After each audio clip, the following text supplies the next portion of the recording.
Hi everyone, this is Marie Blue Angel, and today I am playing a visual novel called The Dragon Princess. Very excited about it. This is from a game dev that I played games from before, and I really enjoy their stories. So let's get into it. I'm really catching up this year because a lot of good stuff came out earlier in the year, and I just didn't have much bandwidth to get to check everything out, and so I'm glad I can check this one out in particular right now. And I love the vibes of it. I honestly don't know too much about it other than the title and some of the artwork that I've seen on the game page, so we'll see.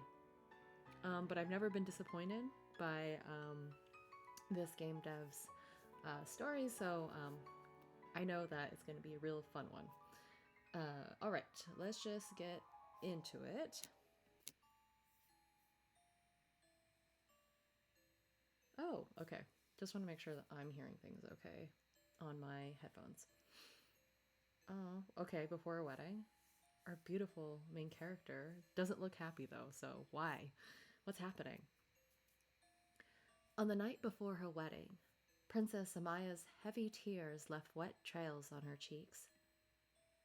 She looked up at the intricately hand-painted ceiling of the sanctuary where she was trapped for the night, a first taste of imprisonment before being thrown by the holy ties of marriage into an eternal cage. Funny enough, I just read something. I'm listening to an audiobook of something where it's literally this vibe also, which fair. I'm so sorry. I hate that for you. Then she gazed down at the golden tray on her knees. Uh-huh. How are we going to get out of this? And to the knife it carried. Oh. A beautiful object, really. A result of precise craftsmanship. The gold handle was ornate, laden with two jewels, a white diamond for purity, and a crimson ruby for love. Okay. Amaia took the knife, knowing what the ritual expected her to do. She held her breath, trying to prevent more tears from forming in her eyes. Yet, as she cut one of her braids, she shed one. Oh no. She looked at this piece, this part of herself she had sacrificed for lifelong prosperity.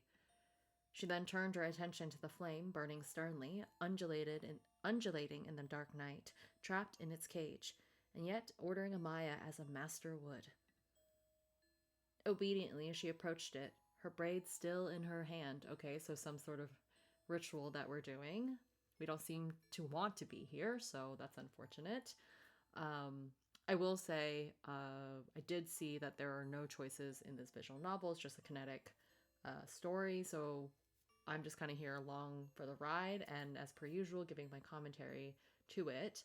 But I do wonder what Amaia will be choosing to do, even though, or irrespective, I guess, of like my own choices that I would normally make in a different type of, choice-based game.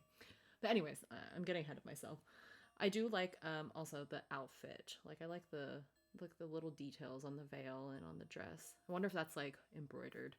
But that's a little bit of a tangent. Anyways, the glow of the flame made her tears sparkle even more in her cheeks like little crystals.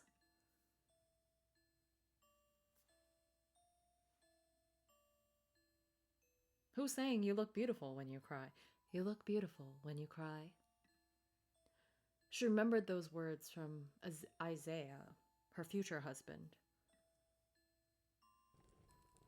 A spark of anger coursed through her chest, and she clenched the braid in her fist. She threw the braid into the fire as if she were holding him in her hand rather than herself. Okay, we don't like Isaiah, and obviously don't like this idea of being forced into this marriage. So, we'll see. She watched it burn, disappearing into an unknown full of light, which would yet eventually plunge her into darkness. Isaiah and Amaia, future king and queen of Stenna, with names that rang out in a perfect chorus. Everyone in court already supported the new couple. She was graceful and kind. He was tall and ambitious. They were made for each other, a match made in heaven.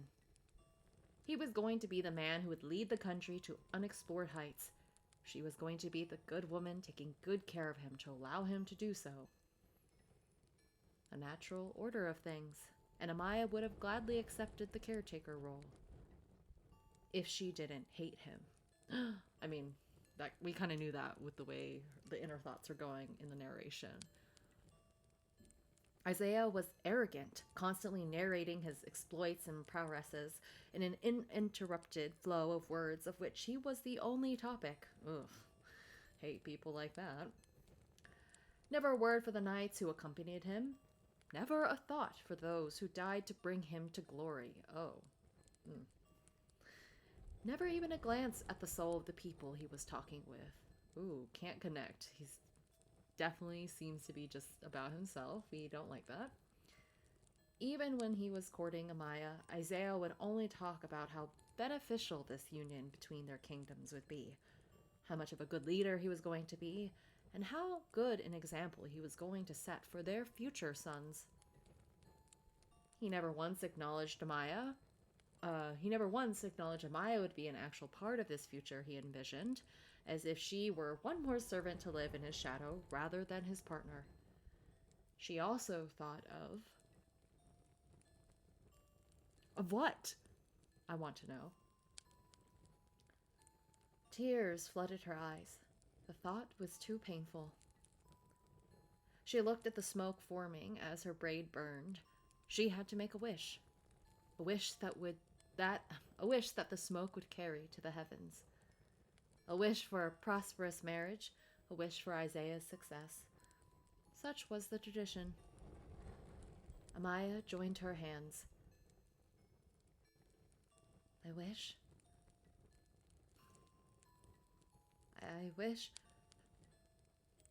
She wasn't able to make that wish. She did not care about Isaiah's success. She wanted to wish that he and everything he had done would disappear, just like smoke. She parted her lips, almost ready to let a sound out. To let her wish out. She stood in freezing silence. After a few seconds, finally she whispered, I wish not to marry him.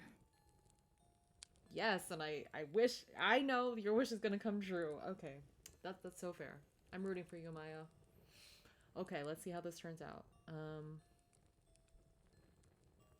I'm also just checking. Okay, because I was worried that the voices weren't going to kick in yet, but that's okay. This makes sense. Amaia is... I love the voice. Anyways, I'll do my best as their narrator.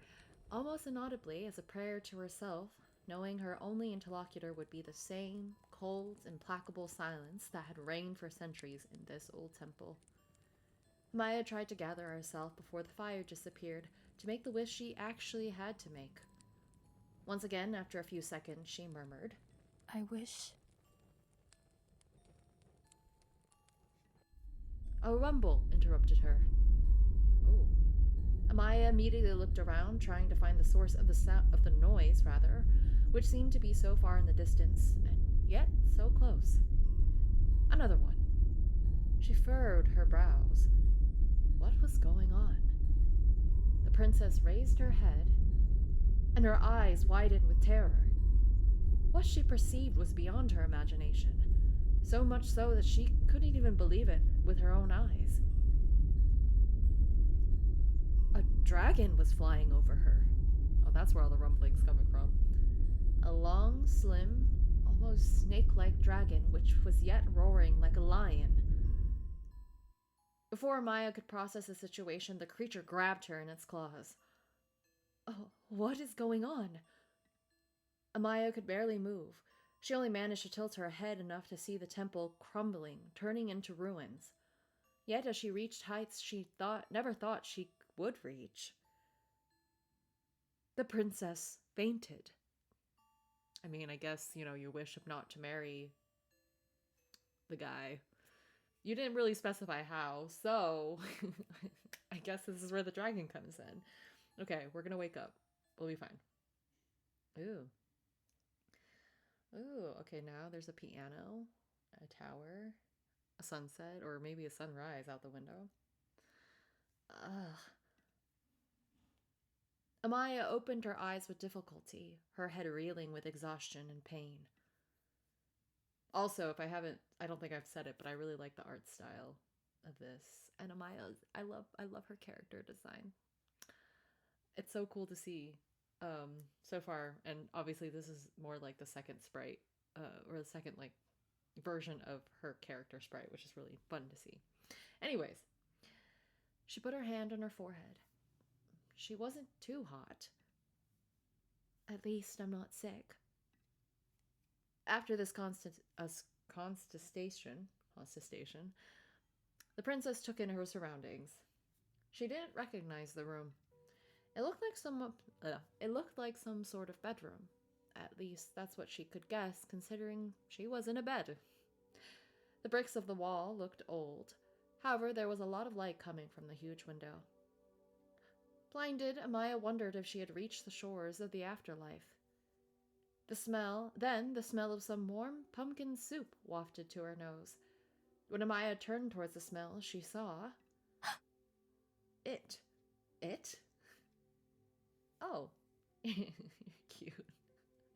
Okay. Even though I'm sorry, the dragon sprite looks cute. Although I would be fearful also if I had no idea what was happening, and I obviously maybe have heard things about dragons before. I don't know, and they weren't necessarily positive. And now she's shaking.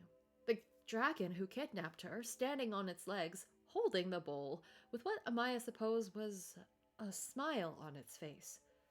In the daylight, the princess could get a better look at the creature's appearance. Its face and body reminded her of a snake, except for its feet and hands. It was also much shorter than she thought it was. Perhaps it changed size. She didn't dare to ask. Instead, Amaia immediately grabbed the cover on her legs and brought it to her face, as a supplementary veil of protection between her and the monster. Oh, don't be frightened, Amaia. I mean you no harm. Okay. Oh, okay, we hear the dragon. Amaia's eyes widened under the cover. This creature could speak. Oh, well, it can cook soup, I suppose. I'm gonna get the voices mixed up. In my brain, they sound both very gentle. I know they're different, but they sound very gentle. So forgive me. Anyways, let's just continue. However, she was mostly surprised hearing the monster's voice. It sounded very feminine, comforting even, just like her mother. Amaia gently unveiled her face, raising a curious yet worried brow. You kidnapped me, didn't you? Well, what if I told you that you were free to go any time you want? I beg your pardon. The dragon let out a gentle laugh before sitting on the bed next to Amaia. You are not trapped in this palace. You are free to leave if your heart desires. Hearing those words a second time made the princess even more confused. She could leave, just like that. No questions asked? She had read tales about dragons kidnapping princesses, trapping them in towers. The princess in those stories always longed for a knight in shining armor to appear and set her free. And now the dragon who kidnapped her was telling her she could go. What was the point of kidnapping her in the first place, then? You look confused, Amaia. I don't understand. Why did you kidnap me if you're simply to let me go? Well, I heard your prayer, Amaia. Yup, the dragon did. My prayer? Mm-hmm. I wish not to marry him. Mm-hmm. What? How? I mean, it was just a thought, not an actual prayer. I actually intended to ask for felicity in this marriage. Well, that's what you had to do. But did you want to? Real question. Who are you? I am Hafo. Hafo. That was a rather terse introduction. Amaia would have to do the questioning. And is it a habit of yours to capture princesses? Not necessarily princesses, brides. Truth be told, you are the first princess I've ever met. That is such a cute smile on Hafo right now. The dragon's enthusiasm definitely confused Amaia even more. What kind of jailer was this? Oh, apologies. I've been talking on and on, but your soup is getting cold.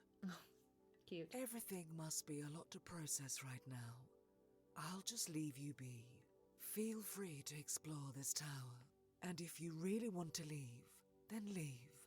I want to set you free, Amaia. Yes. I love that. Hafo left the room, floating above the floor, moving as a snake would on the ground. Amaia looked at the doorway. She could just leave.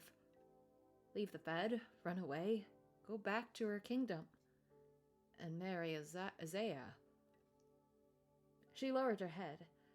Hafo had heard her wish to not marry him. A wish apparently strong enough to summon a dragon. But even if she didn't want to marry Isaiah, Amaia couldn't just lock herself up in a tower, right? She looked at the bowl of soup. It was creamy and perfectly orange. It looked like a meal made with love. Of course, it was a silly thought. This creature didn't love her. It barely knew her. And yet, Hafo had heard Amaia's deepest wish. Maybe Amaia was here for a reason. Maybe it was fate. Maybe she had something to find here. She took a sip of soup. It was perfectly warm. It was as comforting as the glow of a fireplace in the dire winter weather. After a few more sips, Amaia decided to look around.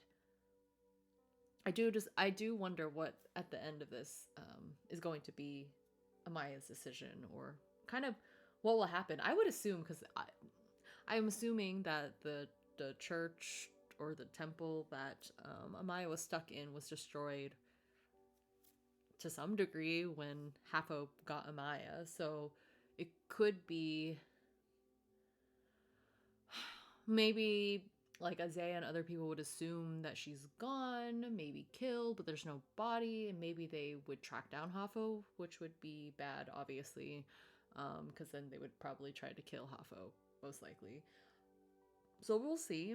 I'm assuming we'll meet other characters, and most likely that's the way I think in my brain that will happen, but again, we'll see. Anyways, when she left the bed, the first thing she saw was her reflection in the mirror. She had not noticed she wasn't in her wedding attire anymore, but instead in some sort of nightgown. The dragon certainly changed her clothes. The thought made her a bit embarrassed, but as a princess constantly surrounded by her own retinue, Amaia was used to people seeing her barely dressed. Almost immediately, the young woman abandoned her reflection to look at the closet nearby. There were some dresses in it. So, she did hope I would stay. Amaia, sorry, I don't know why I read that as a different name. Amaia grabbed one of the dresses to look more closely at the patterns on it. She was not sure what the fabric under her fingers was. It felt lighter than the fabric she usually wore. The patterns weren't as fancy as those she was used to. Even the cut of the dresses was foreign to her. These were fine dresses, but not dresses befitting a princess. However, Amaia didn't have any real issue with them. She had more pressing matters than petticoats, after all. Still, the fact she thought of comparing dresses in this situation made Amaia smile slightly. She then turned her head to the side, her eyes finally landing on the piano in the middle of the room. For some reason, her confusion perhaps, she failed to notice it earlier. She must have really been out of her mind. The princess approached the instrument, brushing its lid with her trembling fingers. The piano. Amaia loved playing the piano. Tears started forming in her eyes at the thought of Vasarely, her former teacher. Of Isaiah. Isaiah? I'm gonna say Isaiah because that's what I said the first time. When she looked at the piano, thinking of what this man took away from her. He took away your piano? Terrible. Of what he did. What did he do? She felt a fear consume her. Jeez. This sounds like it's even worse than just taking away the piano. Her heart beat faster. A myriad of thoughts clouded her spirit. When a warm voice took her out of her distress. Boo. It is a lovely piano, isn't it?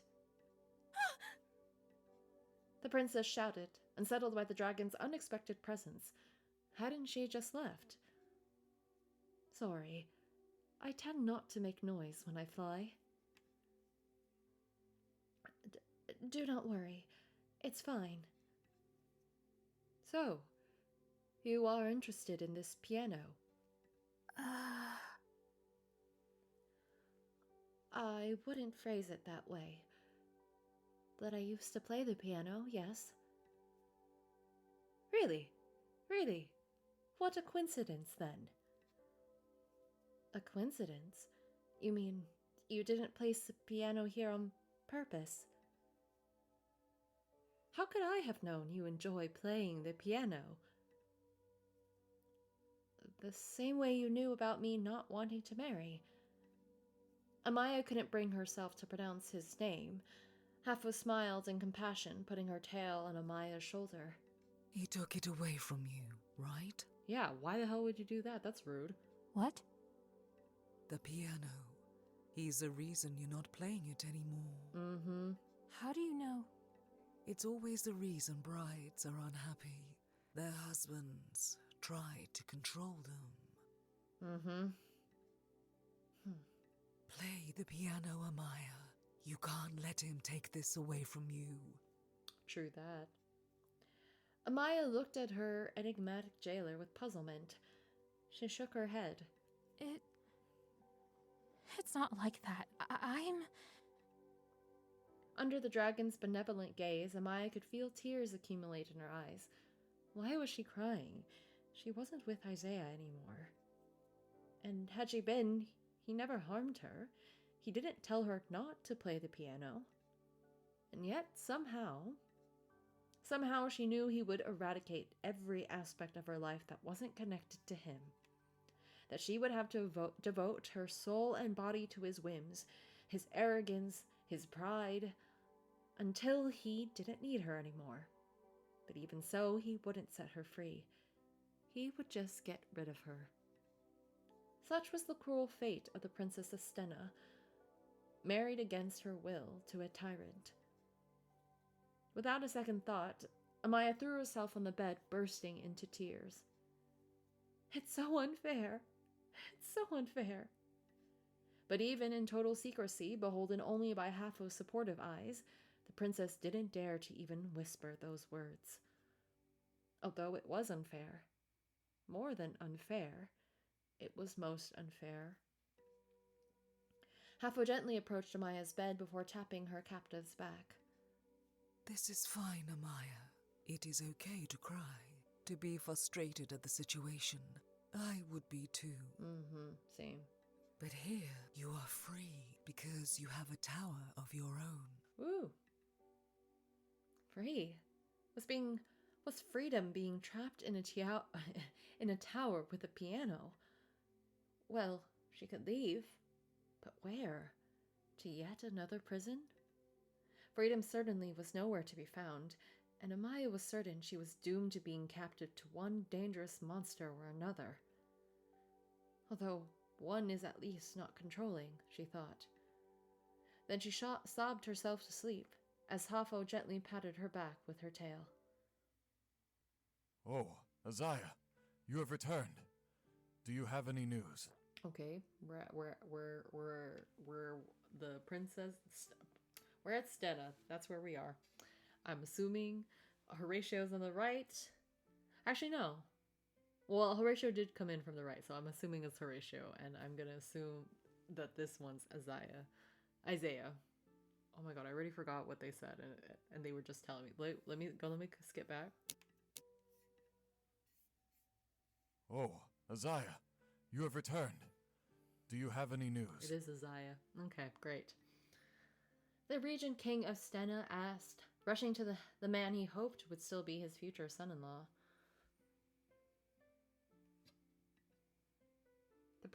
The person in question, Isaiah, Prince of Scotland, seemed hesitant, biting the knuckle of his index finger, lost in his thoughts. Well, there is good news and bad news. I'm sorry, I've gotten the characters mixed up. I just thought, this is Isaiah on the right, which makes more sense, I think. In terms of, I think this person on the left is older, which then would mean, I would hope isn't who Amaia would be marrying. Anyways, it's fine. Okay, anyways. I don't know, I got tricked all by the gold too. I wasn't sure. Oh, pray tell, my boy. The young man looked through the window at the sky in the distance. He clenched his jaw in frustration. How could he fail to protect his bride from such a danger? After further examination, it seems the temple didn't collapse on the princess, as she was nowhere to be found amongst the ruins. Of course, I made sure to look under every rock personally. In fact, I lifted most of them myself. Okay, good for you, but you didn't find her. So my daughter is still alive? She might be alive. Yeah, we don't know for sure. Even the respect Isaiah had for Horatio couldn't hide the rage he felt towards himself in his voice. Some villagers saw a dragon take her to the north. Okay. Okay, so most likely they're gonna hunt down the dragon, or at least track down the dragon. Let's see. You're not mishearing this. Some sort of giant lizard or snake flying in the sky. I thought the last of them was eradicated 1,000 years ago. We were told so, indeed. The last dragon exterminated by my ancestor, my own blood, a millennium ago. Ever since, they've been nothing but fiction creatures for fairy tales. But I, the descendant of the warrior who slew the last of these pests, let my wife get abducted by one. What a disappointment. Nobody could have known. Horatio said, putting a fatherly hand on the young man's shoulder.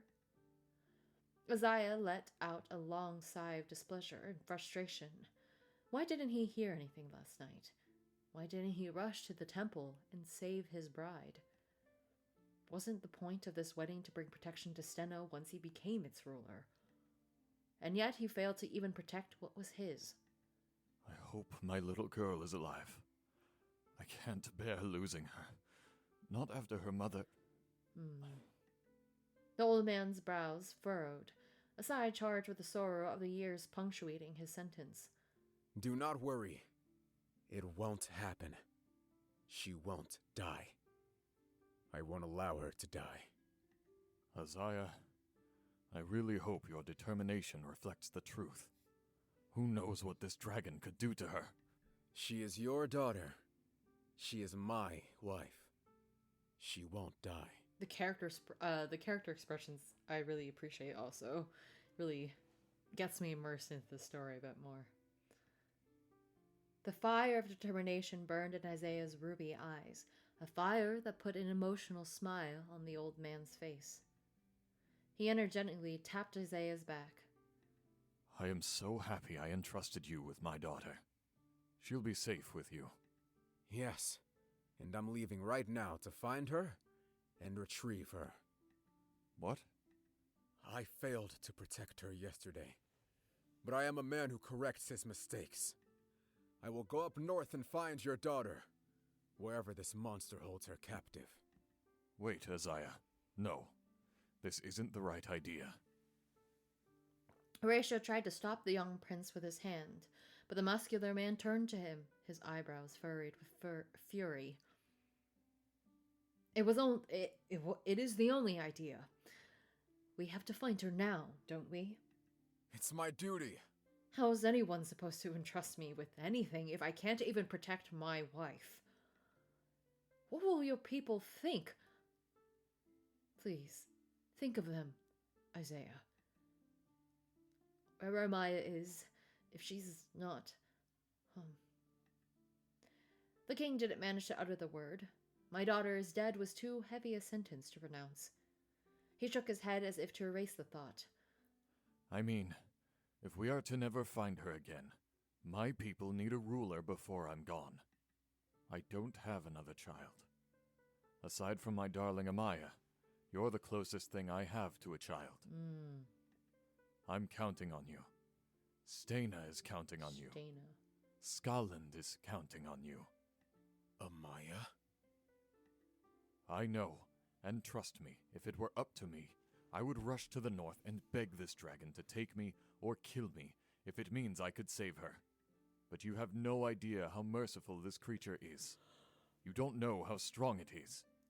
I mean, that's fair, and they do gotta think about, like, who's in the ruling succession and all that. But are we gonna send anyone else up there? If you die, who will replace you, Amaia? We can't just give up on Amaia. We're not giving up on her. I'll never give up on my daughter. But you have to understand that, as a ruler, your life doesn't belong to you alone. Amaia let out a long sigh of exhaustion. Although he wanted to reproach the man for his lack of passion, he knew putting his life on the line wouldn't be reasonable. However, he found the situation obnoxiously frustrating. He wanted to find Amaia, take her back, marry her, have her have his children, and finally move on to more ambitious projects, his mind free from the charge of giving his kingdom an heir to his throne. Okay. So, what is your idea? I'm going to send troops to the north to search for the creature. I will also order the regiments scattered all around the country to come here. Then we'll act according to the first troops' reconnaissance. In the meantime, we just have to hope Amaia's alive. I am going to pray in the temple. Well, in what's left of it. Be strong, my boy. We'll find her. Horatio put his hand on Azaia's shoulder one last time before leaving the room. He'll find her. Amaia knew he would, at all costs. He refused to surrender to the fury of a monster. He was too proud, arrogant perhaps. Perhaps hubris was the reason his hands were shaking. He knocked his fist against the window and bit his lower lip before sliding his hand through his hair. I do like that his hair is like the red and then just a little bit of like pink on the bang, and that coordinates with the outfit. Just as a side note. I don't know how I feel. I mean, obviously I believe in Amaia in terms of like his personality. Because he definitely comes across as like just about him. Like he wants to save her only because he thinks of it seems to me rather that he thinks about her as like in his possession and like whatever, and the only reason truly why he cares is that like obviously he was going to marry her and then she can do what she will serve her purpose in them having heirs to the throne, and then blah blah blah, whatever he needs to continue with the throne. I do want to see some character development, but we're gonna see. I don't think this visual novel is that long, so we're gonna see if there's gonna be any real life-changing realizations from Amaia about who he is and his impact on Amaia's life. And we're gonna see how we find Amaia. Like, is it him? Is it the troops? Is it a combination? Who knows? Yes. The moment he was promised to Amaia, she became his. He knew that. And yet he failed to protect her from harm, to shelter her from the dangers of the exterior world. I also like, as a side note, this stained glass windows right behind Amaia. They're really pretty. For some reason, that girl would always find herself in the throes of danger, like with that piano accident or incident. What happened there? Amaia did not have much faith in the troops or regiments. He was a descendant of the dragon slayers, not them. He was a prince in shining armor who had to save the princess from her tower. and he was the one who had to slay that beast, to save Amaia, and to get back what was his. Oh, okay. Well, we'll see. When Amaia woke up and stretched her arms, she looked at her surroundings, a faint smile on her face. One more day here. Amaia should have gone and married 1 week ago. Apparently, this tower was harder to find than she would have expected. Admittedly, she found that a bit confusing. After all, it was the only building as far as the eye could see. The princess could see it for herself the other day. She tried to leave the tower. Hafo was true to her word. She didn't follow her or try to convince her to stay. Instead, she was nowhere to be found, letting Amaia make her own choice. In the end, Amaia didn't find in herself the strength to leave, so she plucked some flowers, gathered them in a bouquet, and locked herself back up. Amaia was surprised to realize she didn't feel too bad here. Of course, she could guess her father was dying with anxiety, and she definitely felt guilty for this. But reassuring her father meant going back to Azaya. There were many different activities scattered around the different rooms, various tools for flower arrangement, painting material, various musical instruments, even knitting needles and yarn. The wrong vowels are coming out of my mouth, that last part. But good, lots of hobbies, lots of things to do. She did try knitting, but wasn't very successful. She then tried crocheting, hoping it would be easier, but it wasn't. It made her much more appreciative of the dresses in her closet. Hafo would also punctually check up on her throughout the day, asking her if she needed anything. In general, Amaia didn't have much to ask for. She surprised herself to think Hafo was quite the welcoming host. The dragon didn't even expect anything from her. Amaia was simply free to experiment with the various activities or to organize her feelings or thoughts. This was a luxury, even for her. Of course, as a princess, Amaia grew up in a rather privileged position, never having to endure the pain of labor. However, that didn't mean she had much time for herself. When she was younger, her days were filled with lessons on various topics. As she grew older, she had more appointments, dinners, and overall social events to attend to. A pretext to display how witty her lessons made her. In general, Amaia received many compliments, although she didn't feel particularly bright or intelligent. She didn't seek nor enjoy the attention, if only the one thing that brought her peace was playing the piano. Those were the only moments that were truly hers, under her piano instructor's kind guidance. Amaia looked at the piano in her room, but a ball of anxiety immediately formed in her stomach. I wish. Not today, she thought with a sad smile. Boo. Good morning, Amaia. The princess shouted, bringing her hand to her chest. She always failed to notice Hafo. She even suspected the dragon found joy in her startled expressions. Did I scare you? You know you did. Hafo let out an amused laugh before showing Amaia the bag she was holding in her hands. For some reason, the fact this snake-like creature had hands still confused her.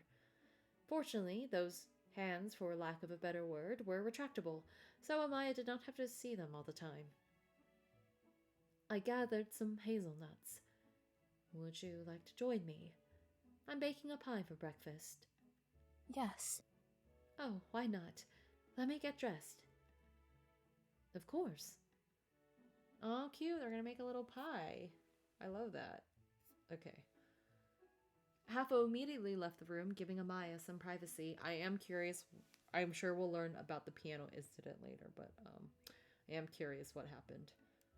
Admittedly, the princess wasn't much of a cook, but perhaps her unexpected stay was a good pretext for learning. After donning a dress, Amaia went to the lower floor of the tower to join Hafo in the kitchen. That dress looks lovely on you. I agree. Lovely colors on Amaia also. Thank you.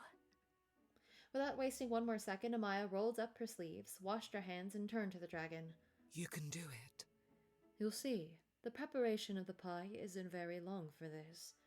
First, we are going to grind the hazelnuts. Yes. Amaia listened closely to Hafo's directions. There was no magical way to grind hazelnuts. Hafo simply put them in a mortar, and Amaia used the pestle to crush them into powder. Very good. You're a natural at this. Have you been cooking for a long time? Hafo was surprised at the question. However, she couldn't hide the smile forming on her face at the thought that perhaps Amaia and she were bonding. She nodded. My mother taught me when I was a baby girl, centuries ago. Oh, that's cute. I didn't know dragons ate pies. Me neither, but I love it. A joyous laugh escaped from the dragon's snout. You know, I haven't always been a dragon. I beg your pardon? I used to be human. What? What? Me. Both of us have the same reaction. Amaia shouted, her eyes widening with surprise. It would certainly explain Hafo's hospitality and kindness, but to think she was a human. Did people randomly turn into dragons? How did that happen? Amaia, however, felt those questions were a bit intrusive, so she didn't ask. Instead, she focused on baking the pie. When she was done grinding the nuts, she started kneading the dough Hafo prepared in the meantime. In less than 20 minutes, the pie was ready to go to the oven. Ooh! Amazing. It already smells amazing. You did a great job, Amaia. Thank you. I fear I didn't do much, but thanks for teaching me. I appreciated your guidance. Of course. A loud thump interrupted the conversation. What is going on? No idea. Let me check. Hafo slid through the window, flying into the distance under Amaia's confused gaze. The princess's heart was racing. Did they find her? Well, it should have been a good thing. She would leave the tower, find her way back home, and be reunited with her father. But the thought of seeing Amaia again, she couldn't bear it. She never wanted to see him again. Ever since her mother died, her father had been feeling very guilty. He thought he failed to protect his own wife. She died of an incurable illness. It was no one's fault, just a cruel twist of fate's dagger, cutting the thread of her existence a few years too early. Yet the man blamed himself harshly. Ever since, he wanted his daughter to be protected, to be watched over, to have her health checked every week. She didn't really complain about it. After all, it all led her to be healthier. However, her father's obsession went too far when he decided to give her hand to Amaia. She didn't mind at first. According to her father, he was a strong, reliable young man with great ambitions for the country. And surely, Amaia was a rather protective person, but not because he cared. Instead, this whole act of bravery only served to nourish his pride. He would protect her as a dragon would guard a chest full of gold. The irony of the thought made Amaia roll her eyes. She perked her head up once. She noticed Hafo flying back to her.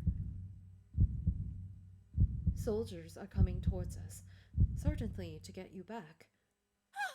What? Of course. It was to be expected. You are no ordinary woman. You are a princess, after all. People will look for you. They didn't for the previous brides I helped. In her mind, Amaia cursed the royal status that put her before the eyes of the whole world. Amaia, I'm willing to make them leave. Do you want to follow those men? The princess didn't even need a single second to know the answer. She passionately shook her head. Anything but Isaiah. I see. Fine. Noted. Okay, thanks, Hafo.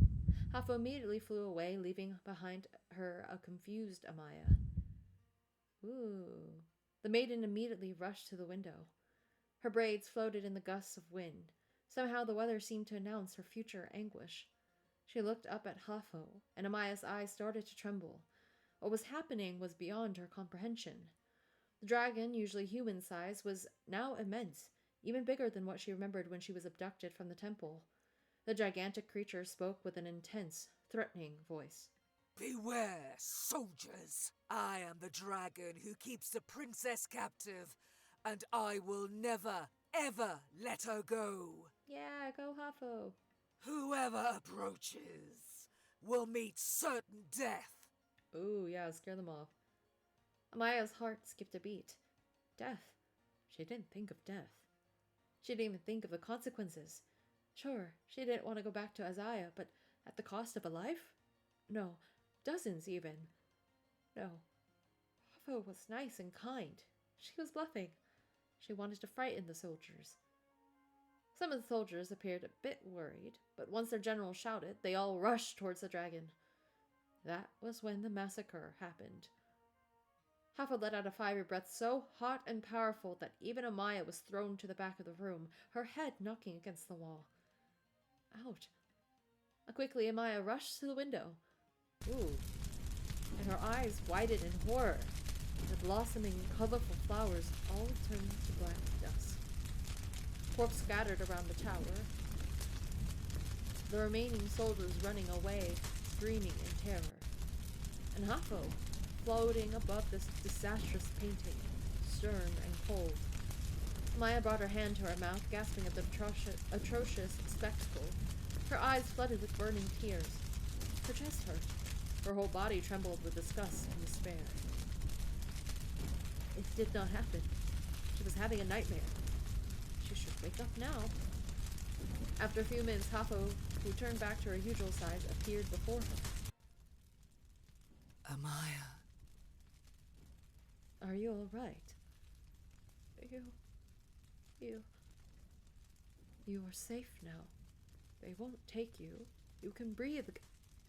You killed them! The princess shouted with terror, taking a step back.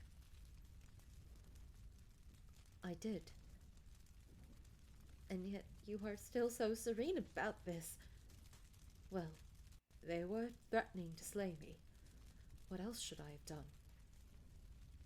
You don't feel an ounce of remorse. Hafo was surprised to hear anger and indignation in Amaia's voice. Are you mad at me?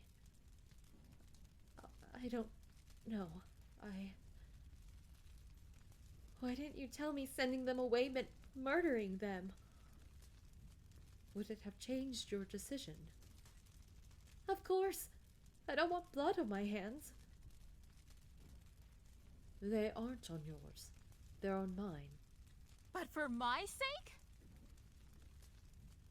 Amaia screamed with fury, her clenched fist wrinkling in her dress. Don't you even feel sad for them? That their lives were uselessly wasted for a conflict they had nothing to do with in the first place? I stopped having remorse the day they tried to kill me. Oh, okay. I mean, fair. Oh, so complicated. Okay. Hafa's cold and sharp tone bewildered the princess, whose eyebrows furrowed in bemusement. It made sense.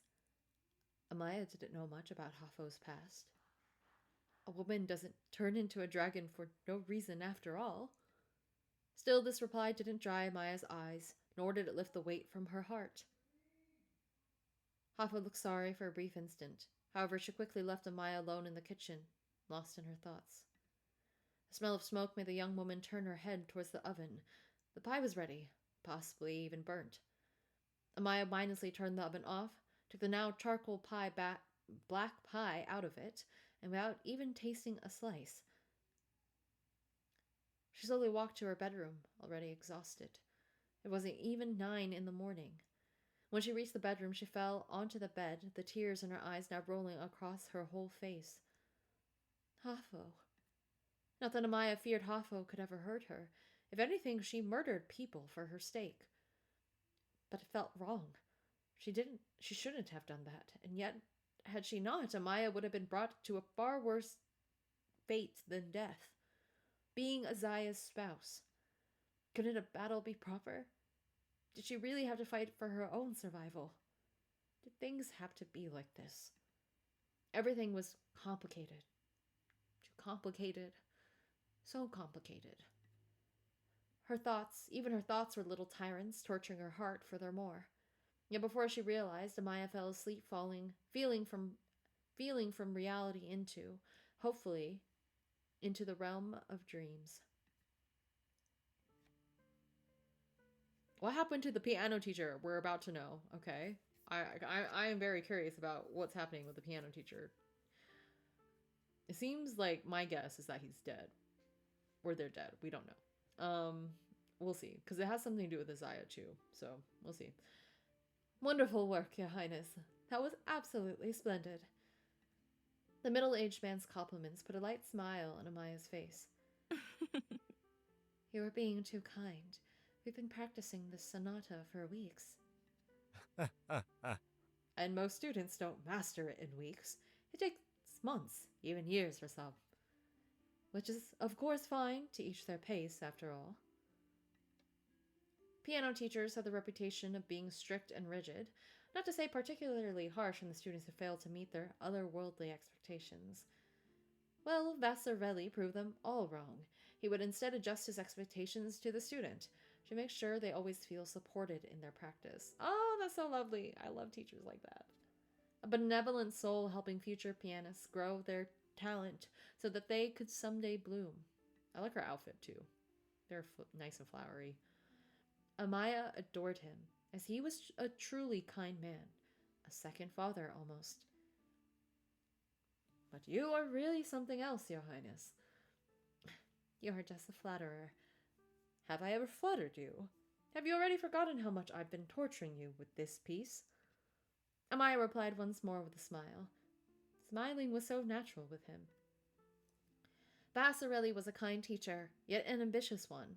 Students were allowed to make mistakes as they were, to him, a part of the natural learning process, but he would certainly not overlook them. Well, it is true you have been a nitpicky, but the devil is in the details after all. And I'm pretty sure your ears could hear those mistakes, even if I didn't point them out. I can't contradict you on this. You would have made a great pianist were you not already promised to a greater fate. Now, this is flattery. I swear not. I think any teacher would be happy to have a student like you, even once in his lifetime. Princess? You know, Princess, I have a daughter who turned 6 years old recently. Oh, that's how old I was when I started learning the piano with you. Yes. And, Princess, could I ask for a favor? Amaia looked a bit surprised at Sir Vassarelli. In the 15 years they had known each other, the only thing he asked from her was to practice her chords. Whatever he was going to request, Amaia knew it was important. She nodded.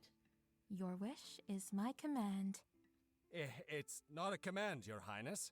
I am your servant. Amaia let out a gentle chuckle. Let's say we're just friends. What did you want to ask me? I would like to teach my daughter the piano, and I think it would be inspiring for her to see you play. You know, there aren't a lot of female pianists out there, which is a shame in my opinion. And I don't want my daughter to think that she'll never succeed because she has no woman she can look up to. Oh, that's so sweet. So, would you allow to let her see you play? I could bring her to a lesson. This time, more than a chuckle, Maya let out a light-hearted, joyous laugh. Her instructor blushed. This was a stupid thing to ask. I apologize. I am vexed, Sir Vassarelli. Do I look like a tyrant to you? How could I refuse such a thing to the man who taught me all about the piano? You did most of the work. Either way, yes, Sir Vassarelli.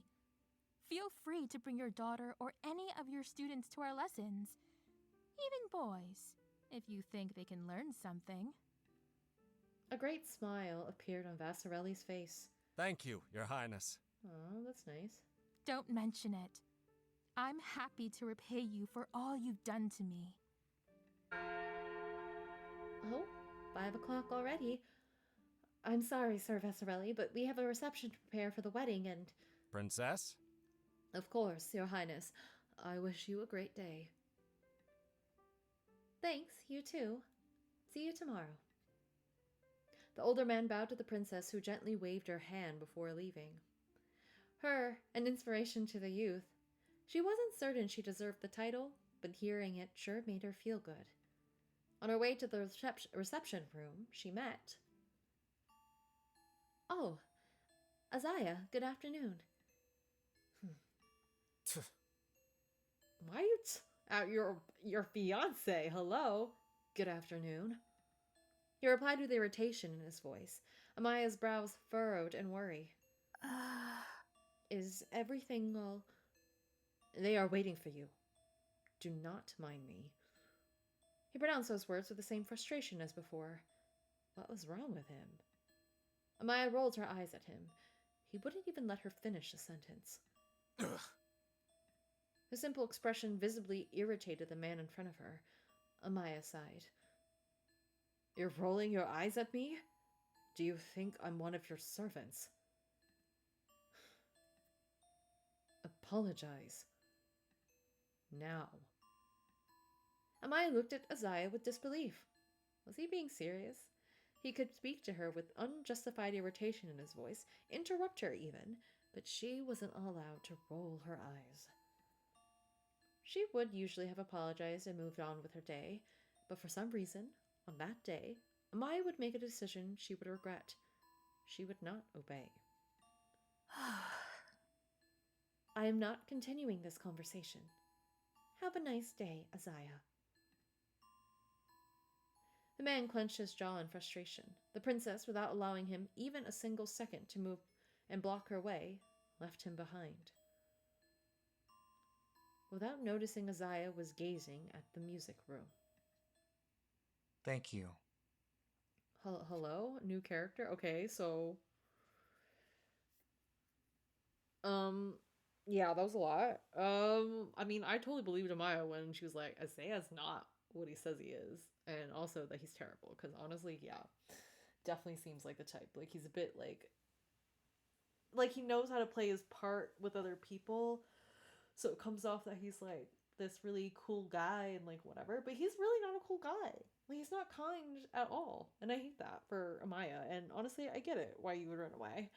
I will say that I have to go. So I cannot finish this today. So we're in the middle of a very important backstory, and I'm going to pick this up soon enough, but we're gonna try this again after a little bit. And let's just, I guess, give predictions. I'm assuming something happens in the music room.